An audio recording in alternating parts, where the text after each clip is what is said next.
Hey guys, there's a video going around right now. What number one item would you take with you into the woods to survive? I'm going to jump in here because I'm going to be gone for the next week, starting on Wednesday to Wednesday. I won't be here. So I was talking to Tom tonight. I haven't been tagged except Tom asked me, what would you take? You know, we were talking back and forth on Skype. I would take skills. That's right. If you have the skills, you'll do okay. Now, what do I mean by that? Well, even if you have a knife or a water bottle, as I just watched Sandy's video with a water bottle and other things. I've seen Fogg talked about taking a knife. Sarah talked about using a blanket, having one of the survival blankets. Skills. If you've never used a knife to make things in the woods, you need to have that skill. Just because you have a knife does not necessarily mean you have knifemanship skills. Just because you have a survival blanket and you've never used it does not mean you have the skills.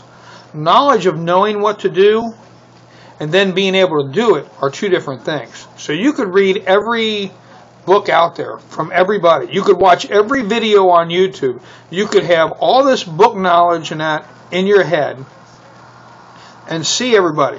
But if you've never done it, to go out and survive and have to do it is the wrong time to find out if you can. Okay, whether it be making a knife, as in like just snapping off rocks to a sharp edge, to building yourself a debris hut or some kind of shelter from natural materials, proper knife handling and how to make certain cuts and how to use that knife without dulling it, bending it, or breaking it. How to boil water, how to strain water, how to clean water, how, different things besides where to gather your water. I mean, there's a lot of different things. Now, some of us have the jump on you all because we have more skills and we've been out there longer and we've done things. You need to take and you need to go out and you need to practice. Okay? When you see people out there and they're talking about doing this and talking about doing that, they're out there, they're practicing, they're doing things. That's what you need to do. Okay? You need to be out there and practice. You need to try these different things. You need to try these different skills. Now, you know, like my wife's disabled. She can't get out and practice very often, but she can practice things here in the house. She can go over things and do things like that. So even if you practice at home, it still counts as practice. Okay? Practice makes perfect.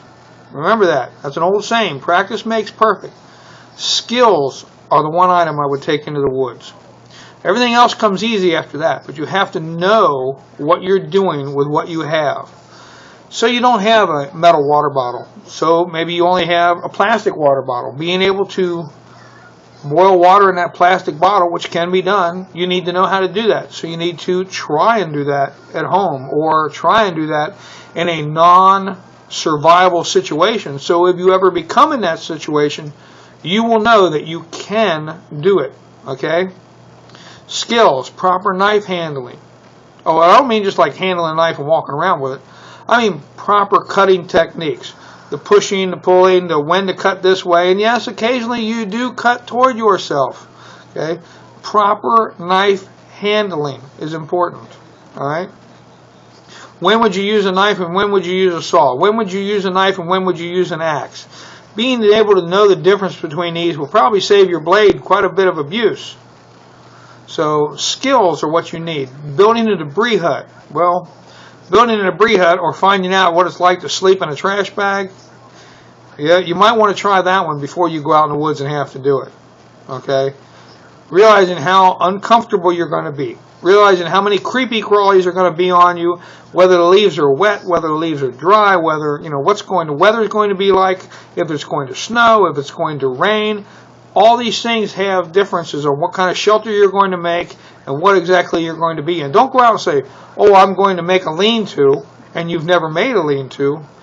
That's a bad time to find out when you really need it, how hard it is to find the right stuff to make a lean-to and make it wind and waterproof.